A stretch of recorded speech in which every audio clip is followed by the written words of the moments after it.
Nek saiki caning korban terakhir, perahu ngemot wesi rosokan sing kerem nang segara Gresik akhire ditemokno Rebo isuk mau. Barek kasil iki, telu korban sing klelep wis ditemokno kabeh. Operasi SAR resmi diendekno.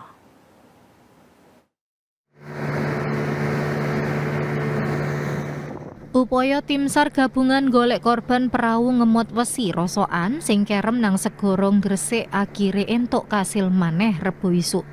Korban terakhir yaiku Haji Ajib, warga Arusbayam Bangkalan sing manggon nang Gresik ditemokno ngambang nang saitrane alur pelayaran barat Surabaya sisih Madura.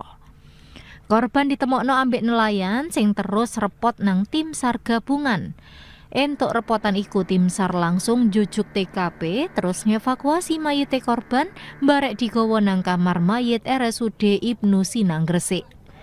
Pas ditemokno awake korban seutuh, klambian batik, jaketan, barek selonoan. Petugas yo nemokno identitas jangkep nang dompete korban, klebu dhuwit 3 yuta repis, dibedhek karine dhuwit tuku wesi rosokan. Mantune korban Masudi nyampekno matur suwun nang tim SAR, polahe maratuwane iso ditemokno.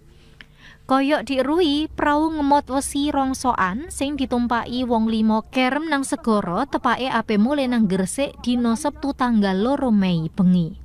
Perahu iku kerem dibedhek kelebon banyu akibat ombak kapal sing liwat mbarek momotane abot.